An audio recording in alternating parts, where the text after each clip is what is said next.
Well, it has been a bittersweet day here at Channel 8. Our general manager, Emily Neilson, is leaving, and after a 35-year career in television with KLAS-TV. And much like Las Vegas itself, the television station, the whole news industry really have undergone dramatic changes in the last 3 decades, as you can imagine. And George Knapp of the I-Team here with a look back at Emily's remarkable career as she ends 35 years today. It's been quite a day around here. Yeah. Been kind of tough a little bit. A lot of sugar. You know, the era when Emily Neilson first started in television was exciting and adventurous. In those days, KLAS was a lot like Las Vegas itself, brimming with energy and possibilities. She never imagined she could rise from being an inexperienced newsroom assistant to become the head of one of the best television stations in the country, but that's exactly what happened. In 1980, KLAS was a juggernaut. Its news programs so dominant they attracted more than half of all local viewership.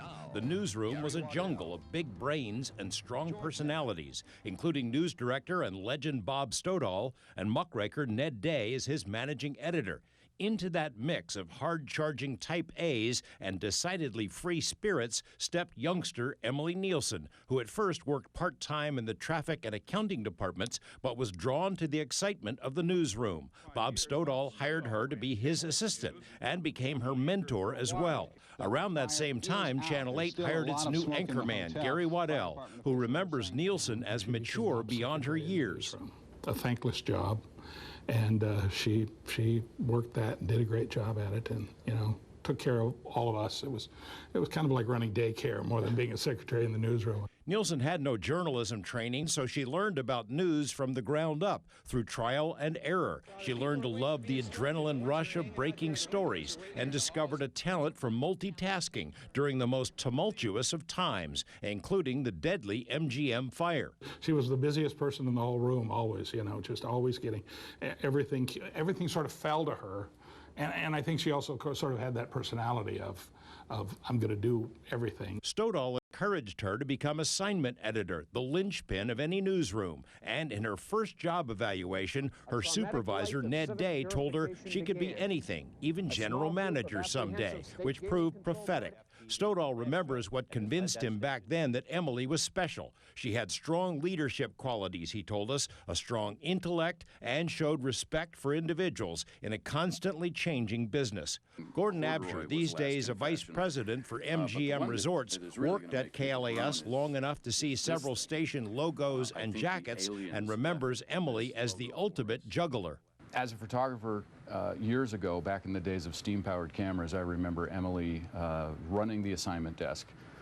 She would have 3 police scanners screeching at her all day.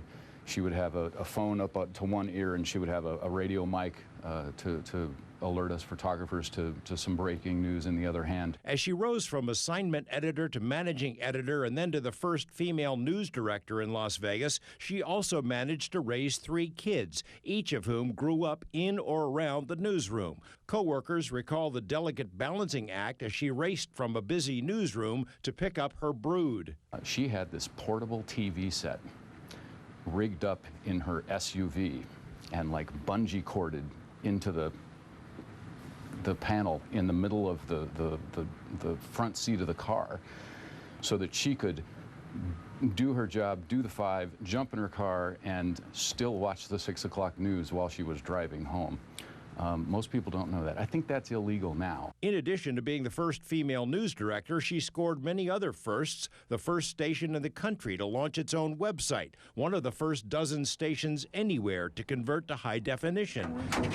And she created Nevada's first I-Team, an investigative unit that ranks as one of the most honored in the country. One of the original I-Team members, Tom Warden, now a vice president with Howard Hughes Corporation, remembers her coolness under fire. Emily was out of the office and she was in the middle of the newsroom. She was in the eye of the storm, and she is just really in control. You go here and get this, you go interview this person, you call this person, and it was like an orchestra director. Warden was not surprised when Neilson was promoted in 2003 to become Channel 8's first female general manager. It was really great to see her break that glass ceiling and become the GM, because it was kind of the pinnacle of a career that very richly deserved it. As GM, Neilson led the transition of KLAS from a television operation to a multimedia enterprise that was years ahead of its competition in preparing for technological changes.